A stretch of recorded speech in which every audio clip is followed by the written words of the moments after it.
This is Christy, and we have merchandise. Go to howtolovelitpodcast.com and check out amazing t-shirts, mugs, stickers. If you love great quotes, we have some of our favorites. If you love silliness, check out our mascot, Brain Man.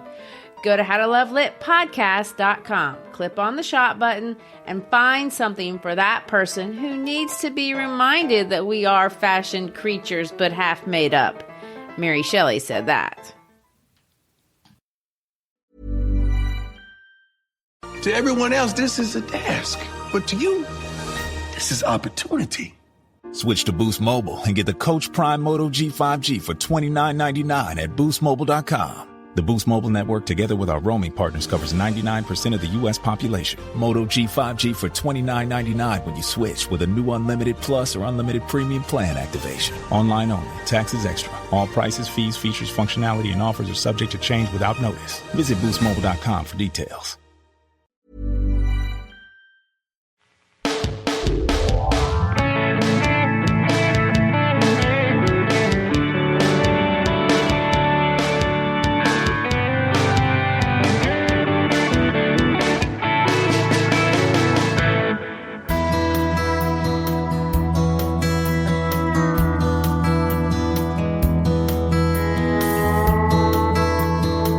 I'm Christy Shriver, and we're here to discuss books that have changed the world and have changed us. And I'm Gary Shriver, and this is the How to Love Lit podcast. For the next 2 episodes, we will discuss the life, the theology, and the art of the most anthologized American short story writers of all time, Miss Flannery O'Connor. We will look to understand the body of her work by analyzing a single story, her most popular, and the one that appears in more anthologies than even Edgar Allan Poe and Mark Twain. And that story is A Good Man is Hard to Find. Her work is allegorical, it's satire, it's violent. Critics called her work grotesque, which got on her nerves, and she was lumped in with other Southern Gothic writers like William Faulkner, but she didn't see herself that way.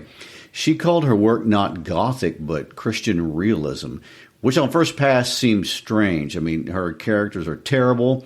They're ignorant, they're racist, they're arrogant. Most are deceptive at some level, and some are flat out murderous. I mean, she takes us to the South, to the Christ-haunted Christian South, as she calls it, and through the particular setting shows us our own soul. It's theological, but not like any theology you might find inside of any church anywhere. If not her, most of us would consider her work Southern Gothic, and I want to point out that that term has been defined unusually as redemptive catastrophe.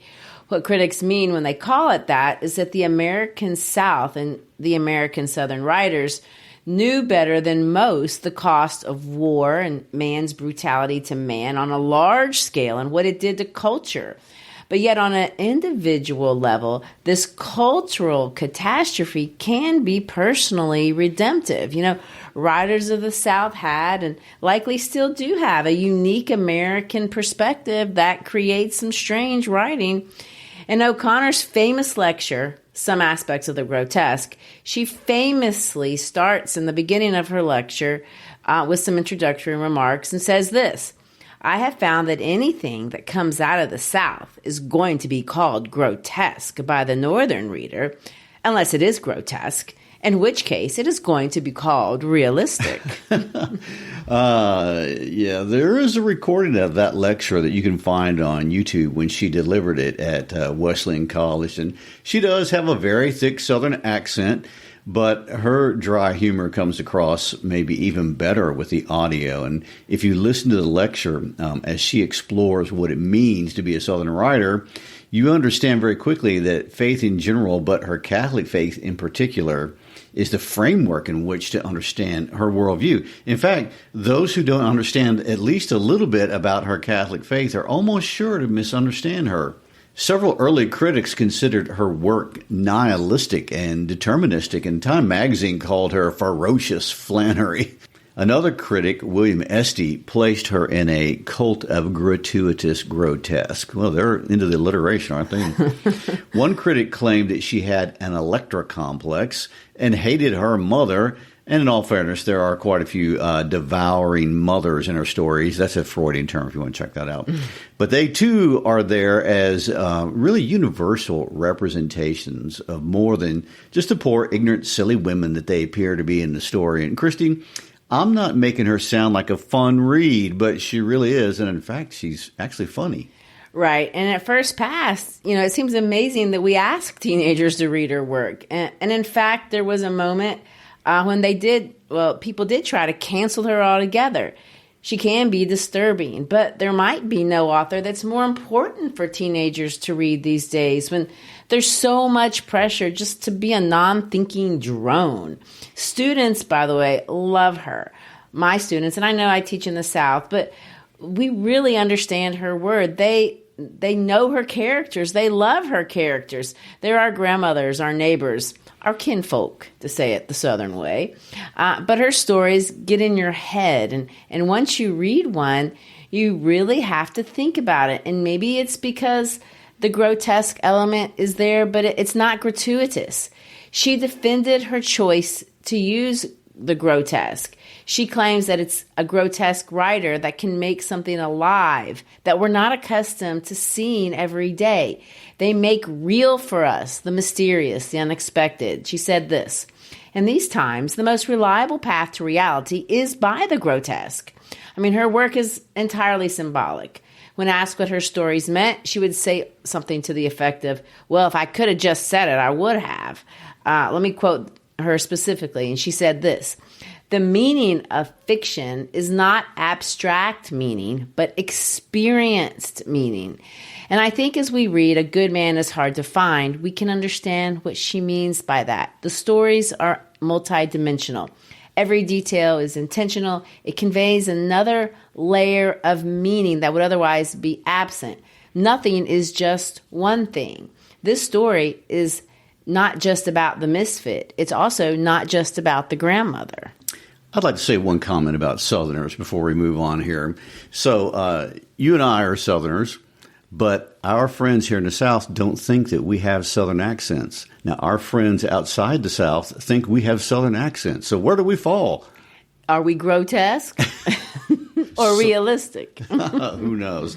Another uniqueness to O'Connor's career is that in many ways, she was her own first critic, and I don't mean that she was critical of her own writing. I mean, I would assume that all writers are that. But she went on the lecture circuit and explained her work, and that's unusual. I mean, she lectured, and as long as her health let her, she spoke at any university or on any occasion, no matter what they paid, and she wrote about her stories. But she taught and wrote on the writing process itself, and she was good at it. Her letters and her essays, just like her stories, are incredibly sarcastic, and yet she gets away with saying some of the most challenging and confrontational and surprising things that a little white disabled lady from Georgia from the 1950s and the 1960s could ever say. She has been mistakenly judged as a racist because she put the N-word in the mouths of her characters, and even though she wasn't still as criticized for doing that, she defended the choice, and she believed you could not talk about the arbitrary and sinful hierarchy inherent in the heart of man, set your story in the South, and not speak to the issue of race. And the issue of race is where this issue is most visible. She didn't talk like that in her lectures, and we'll see this in the story that we're going to read. Her narrators don't talk like that, but her characters do. And when we hear it, we judge as we are designed to. It expresses really, a raw and an ugly reality. But if you only judge the poor or the white man, you completely miss the point. The ugly reality of the human heart is not confined to the unrefined poor. They just make the human condition of all of us more obvious because they can't hide it behind fancy words or pretty clothes. Yeah, and that's what people misunderstand. I mean, her purpose was never to expose a Protestant, racist, uneducated, poor white community from the South, although not a few of her neighbors took great offense at her writing and thought that's exactly what she was doing. But that was missing the point. For O'Connor, all of us are just dressed up versions of people that are no different than the characters that we judge when we read about them. We're just too blind to see it. That's what she means by the grotesque, because in the grotesque, the racist, the unattractive, the ignorant, the prideful, the self-satisfied, flamboyant characters of the American South, if we are reflective, we can identify our own human baseness. And hopefully we can understand that at a very human level, we too are the silly grandma. And we need what O'Connor calls a radical moment of violent grace. And you think people enjoy that? Being exposed for all the rottenness that's inside of them? Well, grace is certainly a theological word, and O'Connor called herself a hillbilly Thomist, as in the Italian religious scholar of the 13th century, Thomas Aquinas.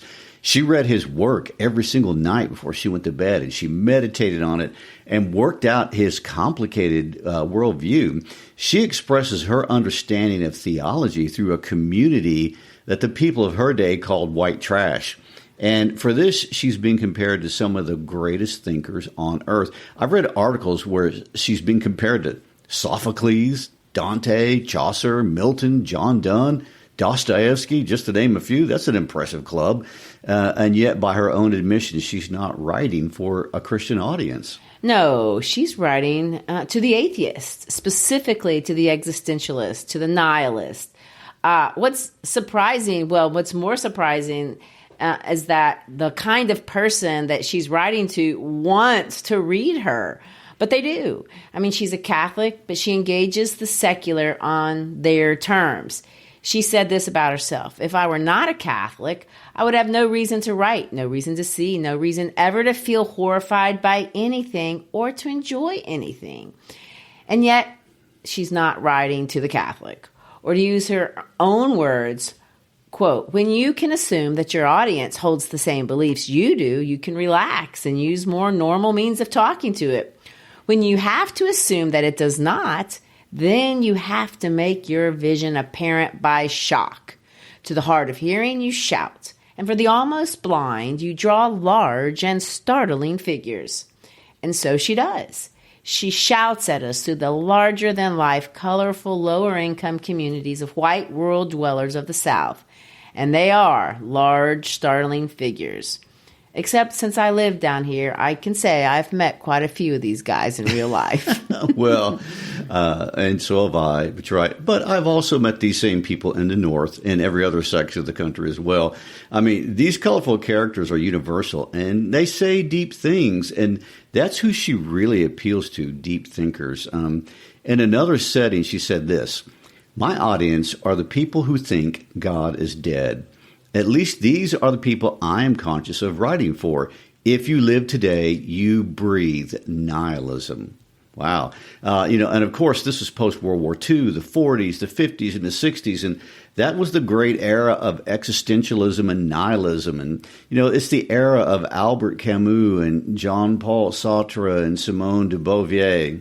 But it wasn't only a period of existential thought. I mean, in the United States, it was also a period of Christian religious revival. It was the era of Billy Graham. America witnessed great public piety, and membership in churches grew at twice the rate of the nation's population during that time. Capping out in 1959 at almost 60%. That's easily the highest rate of church membership in all of American history. Interesting. Because in all that piety, there was a lot missing, and there was a lot of religion that was being misused, which is where we get, Flannery O'Connor's probably my favorite quote of hers when she says, "The South is hardly Christ-centered, but it is most certainly Christ-haunted." That's really an interesting way of expressing that. And I want to revisit this idea of great thinkers enjoying reading her stories. And she shows up a lot. I mean, Truman Capote read her. Tommy Lee Jones read her. The television series Lost has a character reading her novel in the season 5 finale. And, because some of our great thinkers are also great artists, she emerges quite a bit. And one big Flannery O'Connor fan you may have heard of is Bruce Springsteen. He was a deep reader of O'Connor, and in fact, his 1982 album, Nebraska, many consider to be his homage to the writer. And this is what Springsteen said of her. He said this: "There was something in those stories of hers that I felt captured a certain part of the American character that I was interested in writing about. They were a big, big revelation. She got to the heart of some part of meanness that she never spelled out, because if she spelled it out, you wouldn't be getting it. It was always at the core of every one of her stories, the way that she'd left that hole there, that hole that's inside of everybody." End quote. And in 1981, Bruce Springsteen met Bono from U2 and introduced Bono to O'Connor. And the Irishman Bono began his love affair with a writer from the American South. And Bono said this about her: "I've never felt such sympathy in a writer in America before." He seemed to understand her, maybe because of living through his turbulent religious wars that plagued Ireland between the Catholics and the Protestants. Maybe that gave him some insight, into her ideas of grace and evil. But Bono said publicly that he admired how Flannery portrays the great violence and the great gentleness inherent in the human condition. And she calls it grace. And it was his lived experience as well. And one of the songs from the Joshua Tree album, One Tree Hill, directly references O'Connor's story, the enduring chill, in some of the lines that he wrote. So we turn away to face the cold, enduring chill as the day begs the night for mercy.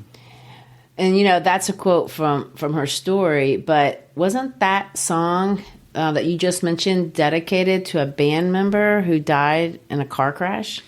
Well, it was, and her influence is seen on many songs on that album, which was an enormous hit, maybe the biggest of all for them. And of course, she would have loved to know that her work had influenced two of the greatest rock stars of all time. And it likely would have surprised her. I want to point out that she wasn't born Flannery O'Connor. She was born Mary Flannery O'Connor, but dropped a Mary because she didn't think anyone would read a story that sounded like it was written by an Irish washerwoman. She said so many funny things, almost from her earliest days. I know she would have had something funny and terribly ironic to say about Bono and Springsteen using her in their music. And she was an only child, actually, born in Savannah, Georgia on March 25th, 1925. The older people in her community called her the Savannah Brat because they didn't appreciate her. She came from a prominent Catholic family, but being Catholic in the South at that time, even if the family, had some money, could be socially isolating. It put her on the receiving end of some level of religious discrimination, obviously. I mean, she wasn't invited to all the cookie teas or the debutante parties that the South is known for. But honestly, to her mother's chagrin, she could have cared less, or really she couldn't have cared less about that sort of thing. She just did not want to be a Southern belle. If you can believe this, she preferred hanging out with birds. She loved and raised birds, all kinds of birds. She raised chickens. She sewed clothes for her chickens. Oh, I would like to have seen that. In high school, she had a pet quail and a goose, among others. She raised peacocks. She raised quite a few peacocks all of her life. In fact, she found fame early on in birds. She wrote about this in an essay later on in her life, and she said this: "When I was 5, I had an experience that marked me for life. Pathé News sent a photographer from Savannah to take a picture of a chicken of mine. This chicken, above cock and bantam, had the distinction of being able to walk either forward or backward. Her fame had spread through the press, and by the time she reached the attention of Pathé News, I suppose there was nowhere left for her to go, forward or backward. Shortly after that, she died, as now seems fitting." That news organization, Pathé News, filmed little Mary O'Connor with her backwards walking chicken, and they showed that film all over the country. Oh, of course, this backwards walking chicken stuff sounds fun and precocious, and it likely was. And, there are so many stories of her being a lovable and quirky girl. Another example is that she always insisted, even as a little one, on calling her parents only by their first names, never by the terms mom and dad, and there are many more examples we could talk about, but all of it got really serious in 1938 when her father was diagnosed with lupus, and this was devastating. It was an incurable disease at the time, and it took his life when she was 16 years old, and it really altered her trajectory in a lot of ways. Well, one way it altered it profoundly was on a spiritual level, because she really began to understand life as a life and death struggle, and between belief and unbelief and good and evil. And she wanted to understand our place in this universe amongst, our fellow humans. She studied that, and that's what she wrote about. I find it interesting that her first creative outlet was not writing, but was really in drawing cartoons. And in fact, she was a cartoonist in college, and she worked for the newspaper, the Literary Quarterly, and she was an editor of the yearbook. And her senior year, she even submitted some of her cartoons to the New Yorker, and although they never printed them. And the reason why I find this interesting is that in some ways her stories feel a little bit like cartoons. Yeah, they really do. And she drew all of her life, but her life's work that we remember for her would not be anything that she drew, but would be her writing. One of her English teachers at Georgia State College, where she attended, saw this in her and submitted some of her stories to the writer's workshop at the University of Iowa. Their writing program to this day is one of the foremost writing programs in the United States. I mean, it was here that she learned her craft. She worked hard. She received a Master's of Fine Arts in Literature. She began to sell stories to professional publications. After getting her degree, she moved to New York. She lived in a writer's community, met some other writers, eventually selling in to write her first novel, Wise Blood. And this, would be a dream if you're a writer. I mean, it'd be a dream for anyone, but especially if you're a precocious little Georgian girl. But all that came crashing down in late 1950 because, like her father, she got very sick. And like her father, was diagnosed with lupus. She went back to Atlanta. She pulled through with blood transfusions thanks to the experimental genius of an internist there. And she went through a series of injections that were experimental. It devastated her body. She almost didn't survive the treatment, but she did, although she would be disabled from that point on for the rest of her life. She became too weak to walk.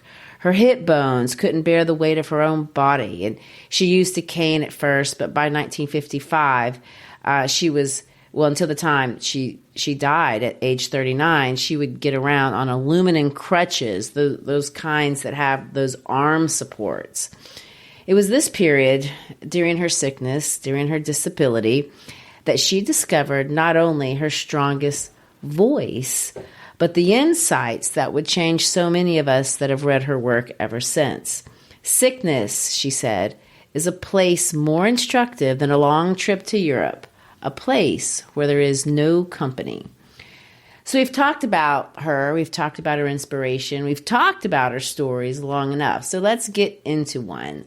A Good Man is Hard to Find. This was, the title story of a signature first collection that really put her on the map. It gave her some prominence.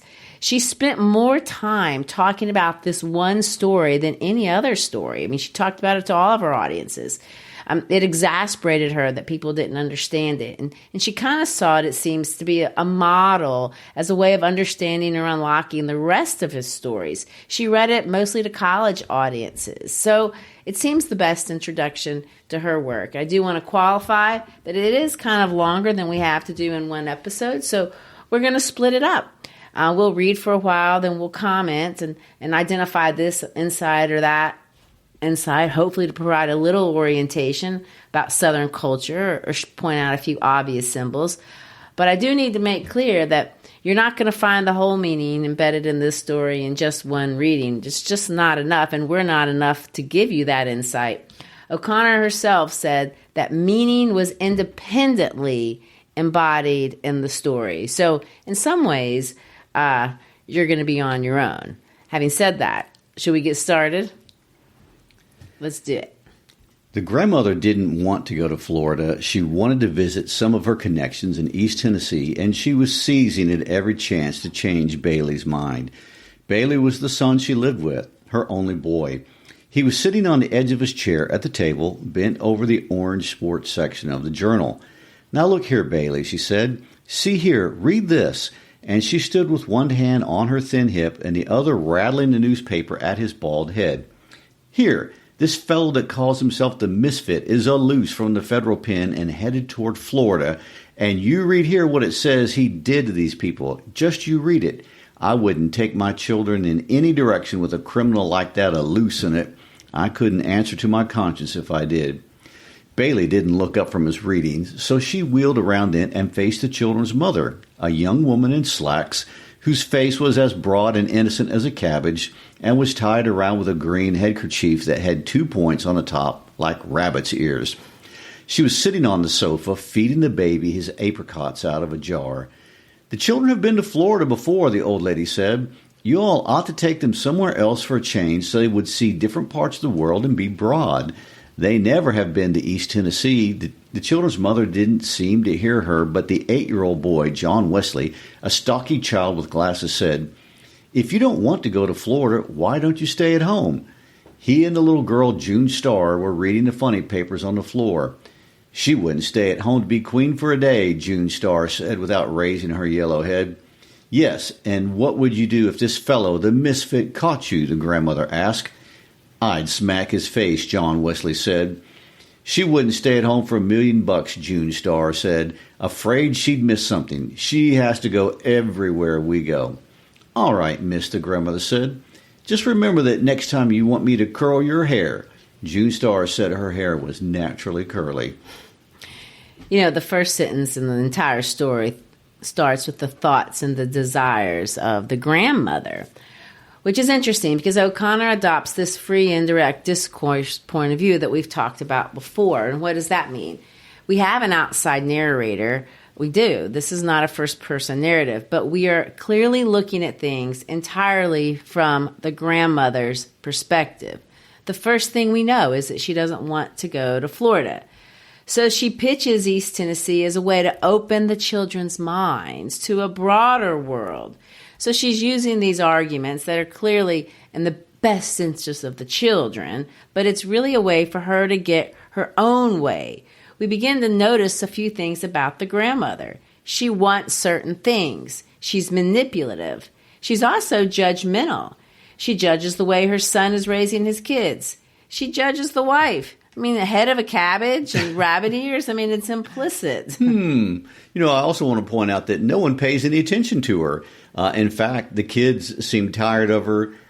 June Starr seems to be complaining when she says she has to go everywhere we go, like she's tired of her. And June Starr isn't wrong. I mean, look at the next sentence. "She's the first one in the car."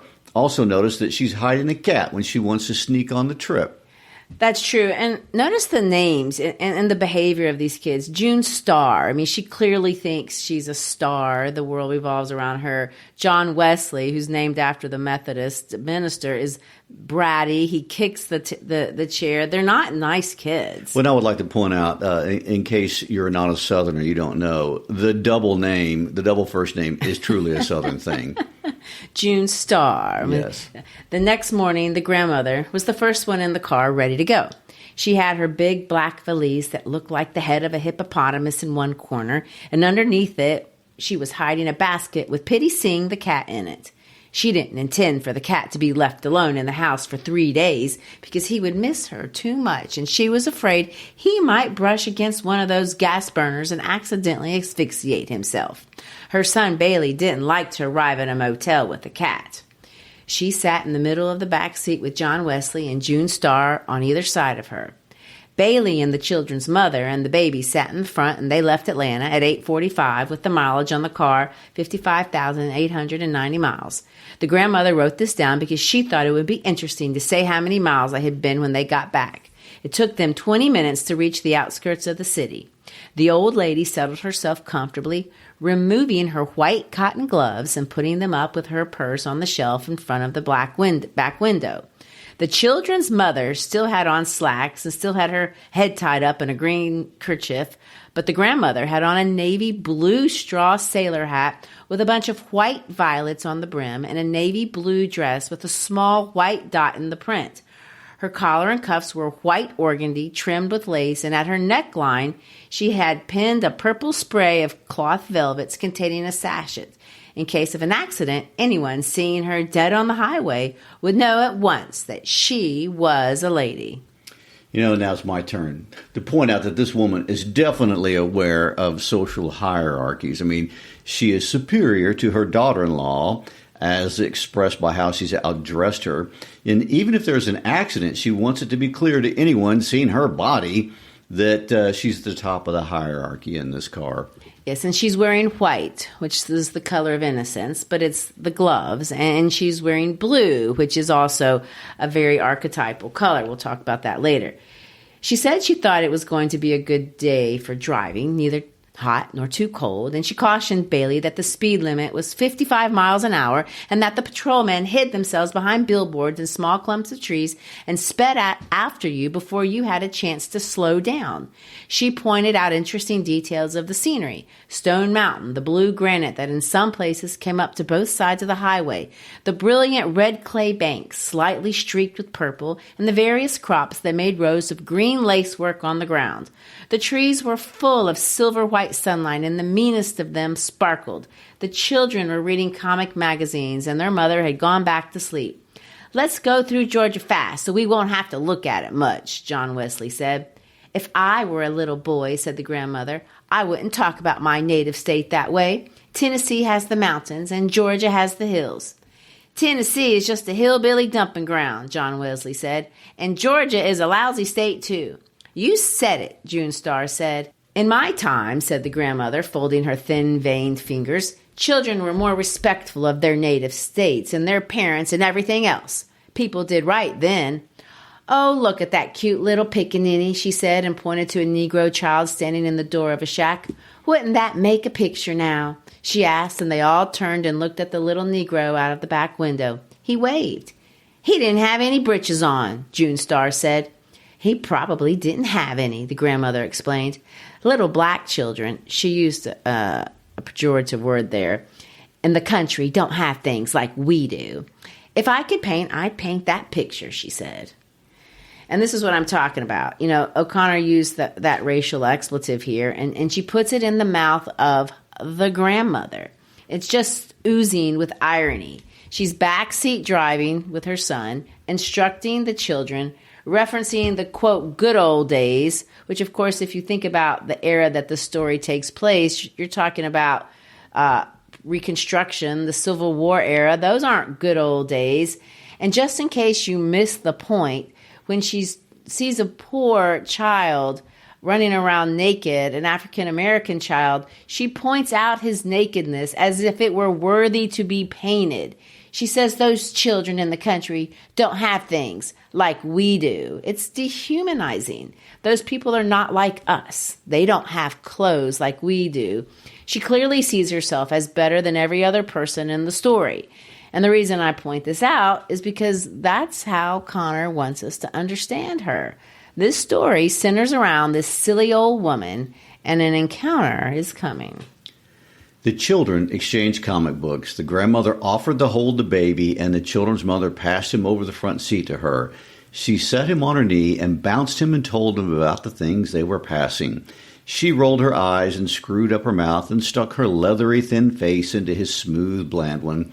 Occasionally he gave her a faraway smile. They passed a large cotton field with 5 or 6 graves fenced in the middle of it like a small island. "Look at the graveyard," the grandmother said, pointed out. "That was the old family burying ground that belonged to the plantation." "Where's the plantation?" John Wesley asked. "Gone with the wind," said the grandmother. "Ha ha."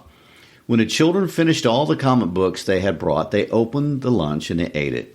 The grandmother ate a peanut butter sandwich and an olive and would not let the children throw the box and the paper napkins out the window.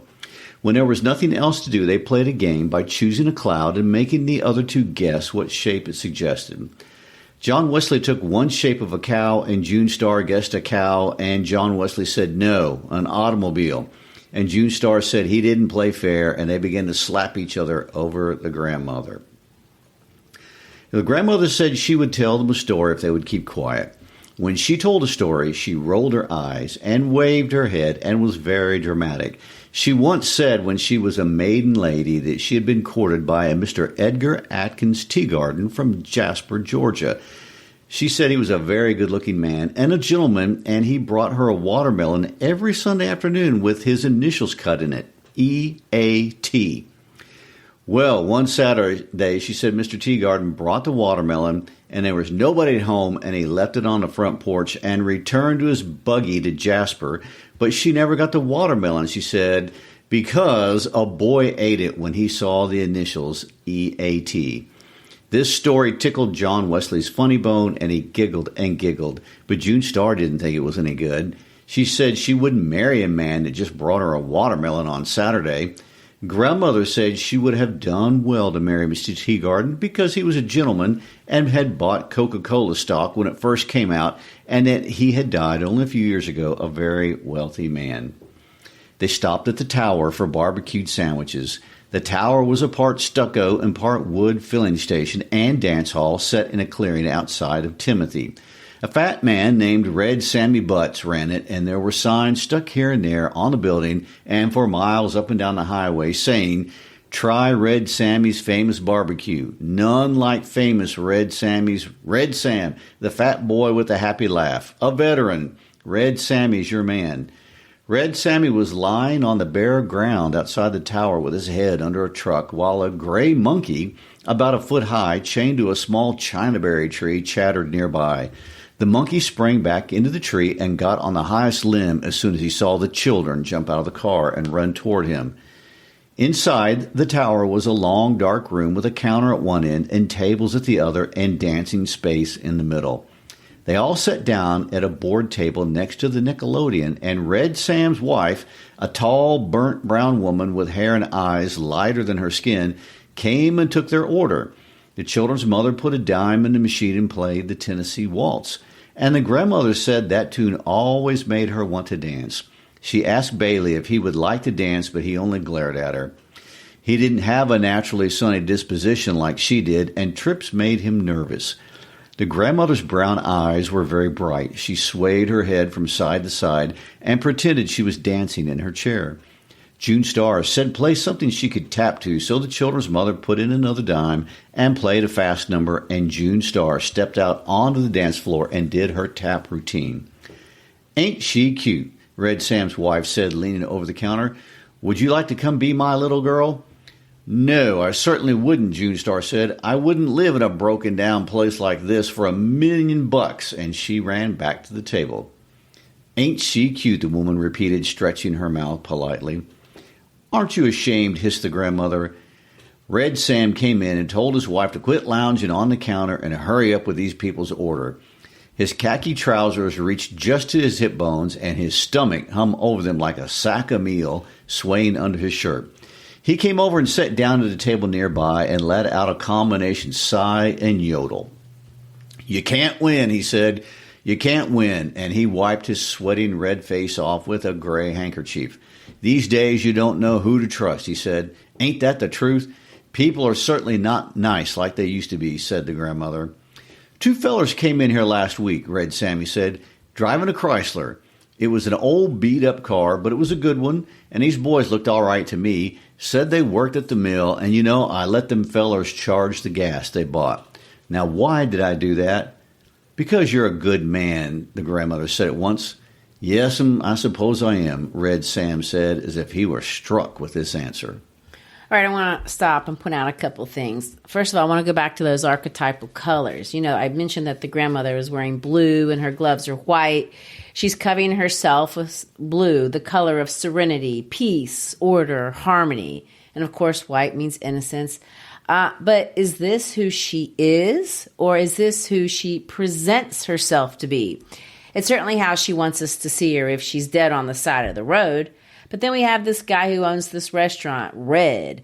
Red's another archetypal color. It can mean love. It can mean anger, aggression. Let's follow how these symbols evolve as we continue to read the story. I want to point out that the restaurant, it's called the Tower. And red seems to tower over everybody. He certainly towers over his poor wife. I mean, he's on the billboards, but he talks down to her. He bosses her around. It's kind of mean. He brags on how he trusted two men who came in there and bought gas, promising to pay later. When you charge things in that context, it's not that they had a charge card. It's that they promised to pay later. You know, in the story, the grandmother responds by saying, "You're a good man," to which he replies that he supposes that he is a good man. And the reason why I bring that up, because that word good is supposed to get our attention. It's central to what the story is about. It's in the title. We're supposed to wonder, what exactly does it mean to be good? Now, we know partly what it means or where this comes from because O'Connor talks about it. She got the idea from a biblical story. There's a story in the Bible about a rich young ruler, and this rich young ruler goes to Jesus, and he calls Jesus good, and he asks, what he needs to do to go to heaven. Well, Jesus challenges him a bit, and he says, "Why do you call me good? Only God is good." And the rich young ruler and he talk, and it comes out, you can tell that the rich young ruler thinks of himself as being a good person, just like Red Sammy here. And we know this because he tells Jesus all the things he's done. He obeys the commandments. He's good. Jesus responds to him in a very unusual way, and he says, "Good, you do well. But if you really want to go to heaven, you should just sell everything you have and give it to the poor and follow me."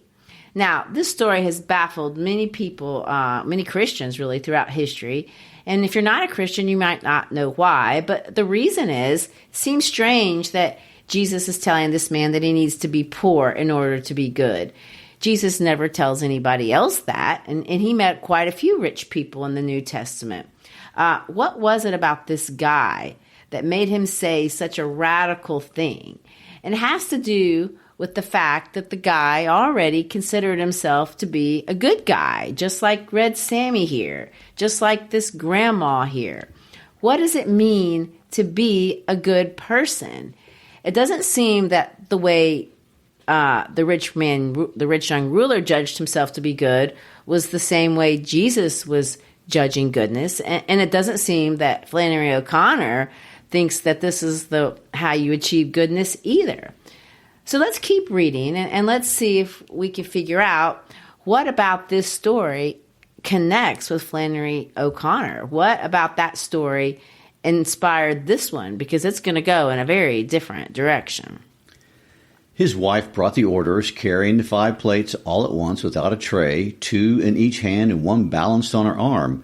"It isn't a soul in this green world of God's that you can trust," she said, "and I don't count nobody out of that. Not nobody," she repeated, looking at Red Sammy. "Did you read about that criminal, the misfit that's escaped?" asked the grandmother. "I wouldn't be a bit surprised if he didn't attack this place right here," said the woman. "If he hears about it being here, I wouldn't be none surprised to see him. If he hears it's 2 cents in the cash register, I wouldn't be at all surprised if he—" "That'll do," Red Sam said. "Go bring these people their Coca-Colas," and the woman went off to get the rest of the order. "A good man is hard to find," Red Sammy said. "Everything's getting terrible. I remember the day you could go off and leave your screen door unlatched. Not no more." He and the grandmother discussed better times. The old lady said that in her opinion, Europe was entirely to blame for the way things were now. She said the way Europe acted, you would think we were made of money, and Red Sam said it was no use talking about it. She was exactly right. The children ran outside into the white sunlight and looked at the monkey in the lacy chinaberry tree. He was busy catching fleas on himself and biting each one carefully between his teeth as if it were a delicacy. Thomas J. Foster wrote a famous book called How to Read Literature Like a Professor. And in his book, he warns readers of literature to always pay attention when characters have meals. Meals mean things. Meals are moments of communion, of fellowship. For a Christian, especially a Catholic, the Last Supper of Jesus was of utmost divine importance. I bring this up because in this meal we may have something in common with the last meal of Jesus. And although this is a little bit of a spoiler, if you haven't read this story before, what we are going to see is this last meal will be their last meal before an episode of violence. The reason why I bring this up is because I want to end this episode again quoting O'Connor. I want to pull this quote where she's talking about this very story. It's something to think about as we end this episode today. We'll finish the story next episode. But in the meantime, let's think about what O'Connor says we should be considering. I suppose the reasons for the use of so much violence in modern fiction will differ with each writer who uses it. But in my own stories, I have found that violence is strangely capable of returning my characters to reality and preparing them to accept their moment of grace. Their heads are so hard that almost nothing else will do the work. This idea, that reality is something to which we must be returned at considerable cost, is one which is seldom understood by the casual reader, but it is one which is implicit in the Christian view of the world. With the serious writer, violence is never an end in itself. It is the extreme situation that best reveals what we are essentially, and I believe these are times when writers are more interested in what we are essentially than in the tenor of our daily lives. Violence is a force which can be used for good or evil, and among other things, taken by it is the kingdom of heaven. The man in the violent situation reveals those qualities least dispensable in his personality, those qualities which are all we have, which we will take into eternity with him. And since the characters in this story are all on the verge of eternity, it is appropriate to think of what they take with them. So you're suggesting that we should prepare for some violence? Maybe. But it won't be gratuitous violence. Violence that hopefully will lead us in the real world to nonviolence. Well, it's an interesting paradox and one that we can't sort out until we finish the story. So I guess for now, we'll say see you later to Bailey, John Wesley, June Starr, the cabbage-headed mother, the silly grandmother, and Red Sammy. And to everyone else, we hope we've left you with something of a cliffhanger until next episode. Feel free to download and read the story between now and then. The story certainly can be read over and over again with new layers, and we hope you come back next time to finish our discussion on this introduction to the great Flannery O'Connor and her most anthologized story, A Good Man is Hard to Find. Also, please don't forget to leave us a review. Check out our website. Find us at howtoloveitpodcast.com. Come and see all of the academic offerings we have there. And help us on our mission to make reading great literature enjoyable and accessible to as many people as possible. Peace out.